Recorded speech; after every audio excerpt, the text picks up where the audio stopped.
From chromatic scales, we're going to take kind of a leap and go straight to major scales, because this is the first opportunity we're going to have to really get our fingers grinding on some exercises on the fretboard. And it's the best way to get music happening and music going under our fingers. But we need some scale shapes to get started.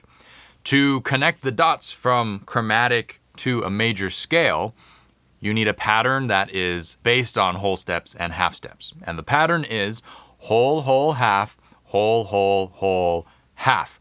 And if you follow up through the chromatic scale using that, you'll end up with a major scale. You can start on any note in the chromatic scale. And if you work your way up through the chromatic scale, first you take a whole step, and then you take another whole step, counting where you start. So if we're on the A string, if we take a whole step up, a whole step is 2 frets. So we go up to the second fret on a B, and we go on another whole step up to C sharp, and then a half step to D, and then a whole step to E, and then a whole step to F sharp, whole step to G sharp, and then a half step back to the 1, our octave A. If all of that kind of goes over your head, check out my street theory workshop. I'll put a link down in the info box. And that is a really great breakdown of how all this theory stuff kind of works. But we don't really need that in order to start jumping into how we can internalize scales. Because I've also created a resource called the PDF Scales Collection or something along those lines. But it's basically all of the scales mapped out on the ukulele fretboard. And you can sit and figure this stuff out from scratch. It's a great exercise, but that sort of, depending on how your brain works, you might want to do that, but it also kind of teeters on the edge of being theory, whereas we're going for practical implementation. So if you download the PDF Scales Collection, you're going to be faced with a whole bunch of pages of fretboard diagram layouts. And this is where things get really interesting, because we can take these and put them on the fretboard and figure out ways to play them. So in this video, we're going to kind of talk about how positions work and how, from a learning the fretboard standpoint, you might want to implement positions and working through the scales. Okay, so we'll start with the place that everybody starts, C scale. If you play a C scale, on the bottom 3 strings, the old basic shape is open C string, 2nd fret D note, open E string, 1st fret F, 3rd fret G, open A, 2nd fret B, 3rd fret C. The C scale covers all of the natural notes that we already figured out in our chromatic scale. If you use just the letter names, no enharmonics, no sharps or flats, you get a C scale. That's what it is. It's all of the natural notes. But this, while great in itself, is not really enough information for us to learn the fretboard. We're only learning a very small portion of this. So what we need to do when we're looking at these fretboard diagrams, and if you like, you could pull up the C major scale fretboard diagram and follow along and visualize. But what we're trying to do is we're trying to cover all of the strings, and we're trying to work our way up the fretboard, covering all of the gaps, as many of the gaps as possible. So a lot of times what's going to happen is you're going to play in a position. And a position typically is 1 finger, 2 finger, 3 finger, 4 fingers, and each finger gets a dedicated fret. So if we're playing in the first position, usually the positions are named after the finger that your first, or the fret that your first finger is placed on. So in this case, my first finger is on the 1st fret. So if all my other fingers go in line, I'm playing in the first position. Because of how the ukulele is tuned, you're not always going to have all the notes that you need under these 4 fingers. You might have to reach down, or you might have to reach up. And usually you will reach from a fretting finger standpoint. You reach with your index finger down, or you reach with your pinky finger up. There's a lot of room for variation here, but that's the general guideline. And so what this gives us, playing in a position, is it gives us a window for accessing the C major scale. Okay, so if we want to play the C scale, well, first of all, Our open position, we're utilizing open strings. So you can think of it as open position. Your first finger is not even on the fretboard. You actually would be fretting. If you wanted this to be a movable shape, you're actually fretting with your last 3 fingers. So you'd have C, D, E, F, G, A, B, C.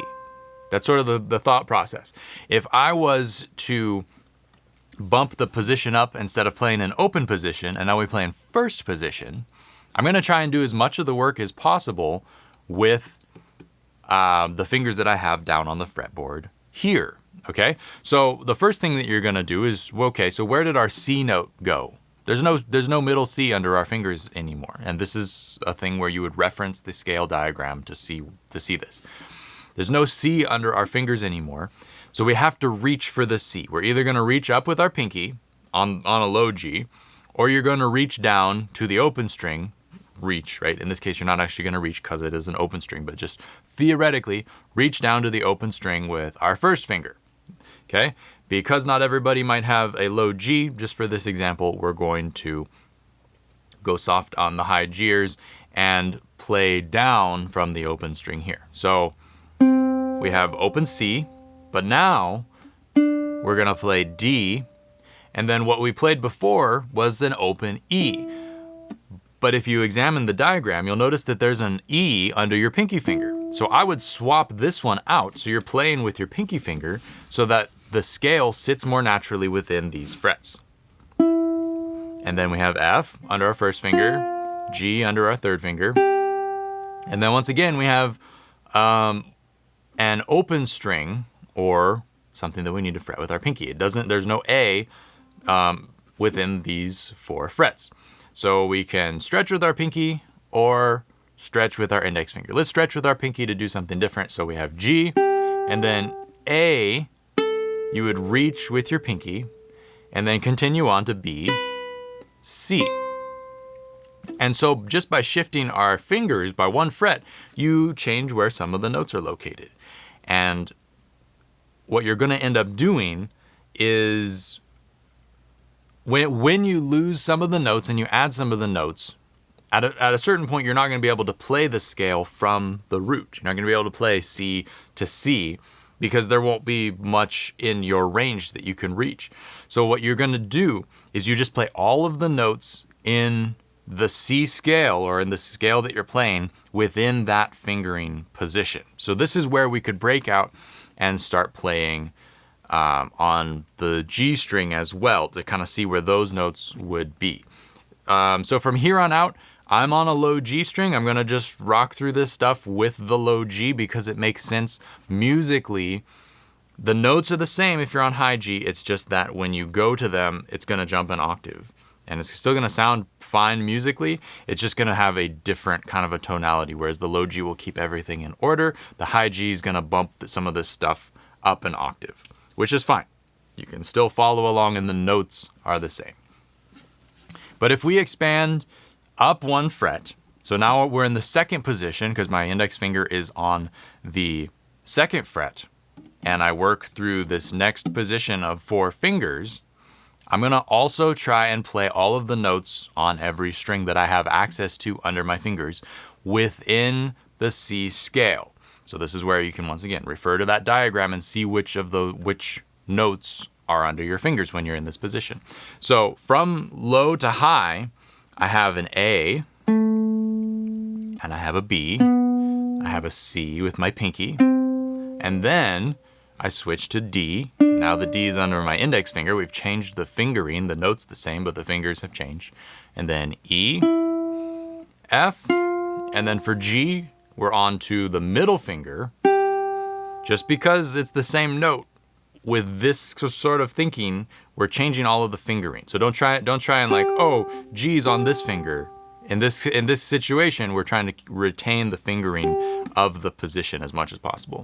So G, and then A, and then B, C, D.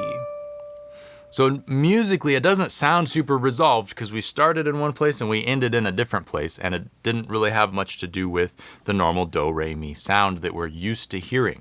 But from a fingering standpoint, being able to play through this,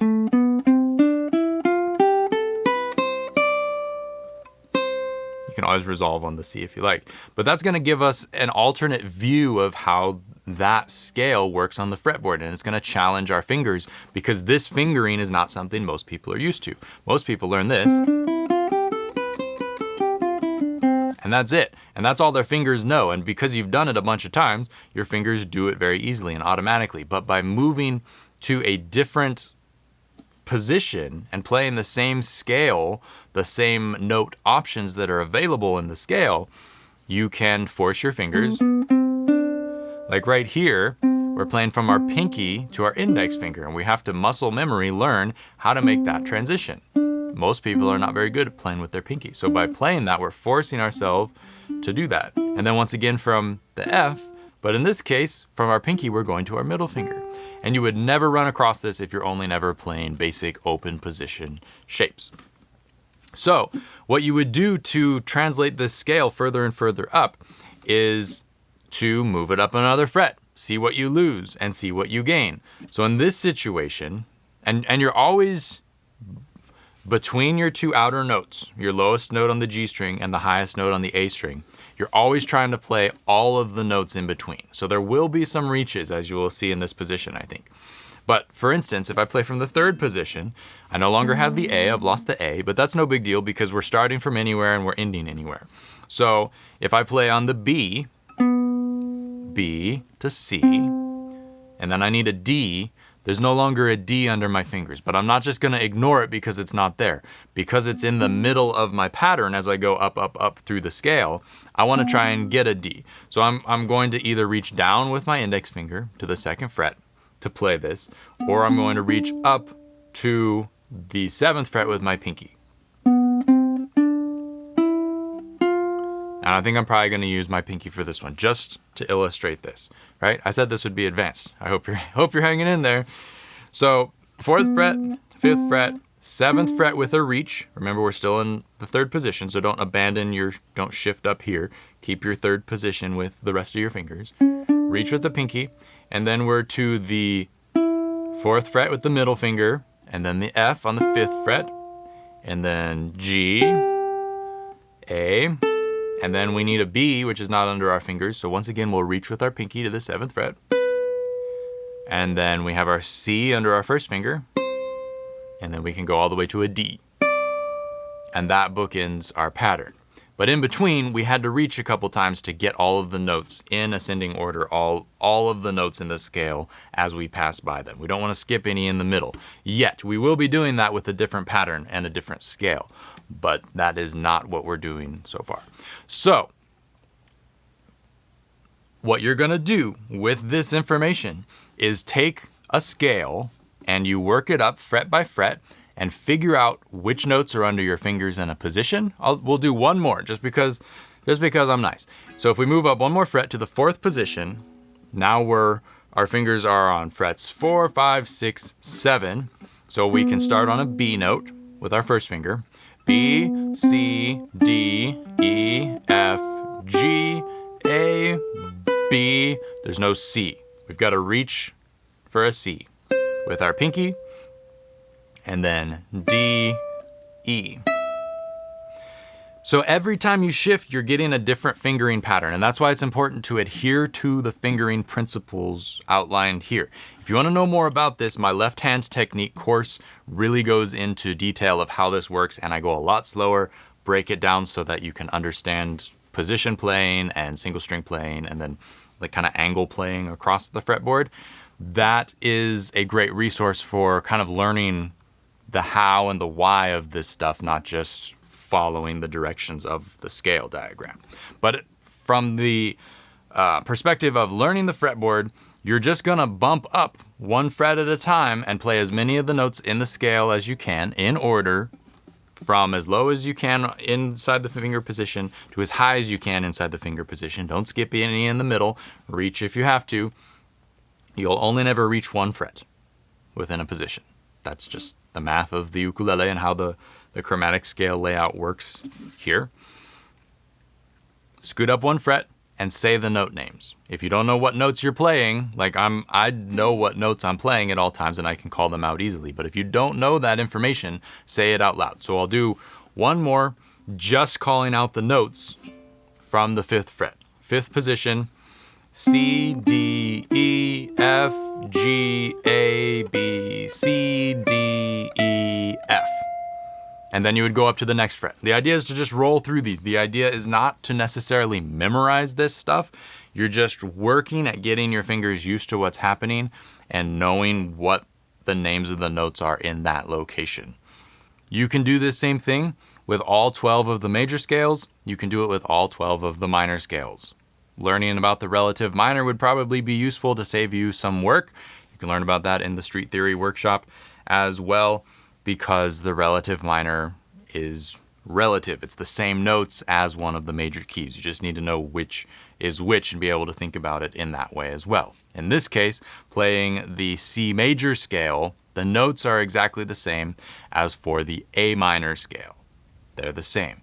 But you have to work your way through playing the C major scale from the 1st position, 2nd position, 3rd position, etc. But then you also need to learn how to play the C sharp major scale from the 1st position, the 2nd position, the 3rd position, 4th position.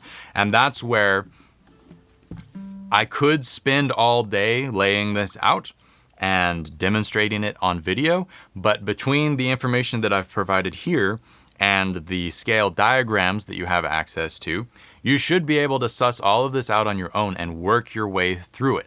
But this is where it becomes an intermediate or advanced task. This is not a beginner endeavor. You're trying to ingrain the information of the fretboard into your mind. It's gonna take a lot of hard work and it's gonna be hard. It's gonna be confusing. You get into those weird keys where you have to think like, what are the notes in that scale? And while that information is provided in the scales collection, as you work through the notes trying to say them out loud, you're gonna get confused. It's gonna be a lot of brain power and work.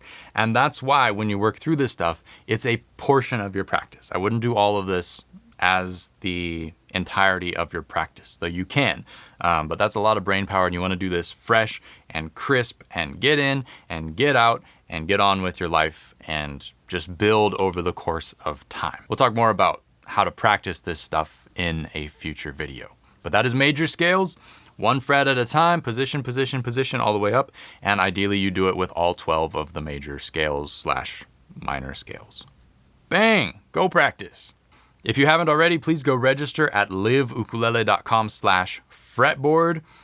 This will get you access to the handout packet and you'll see tabs and examples for how this stuff works, along with the scale diagrams and a practice routine. All of the videos will be available publicly on YouTube, but all of the downloads and extra stuff, it's free, but you have to register and to access it through the Live Ukulele account portal to get access to that stuff. So go register and I'll see you over there in the next video.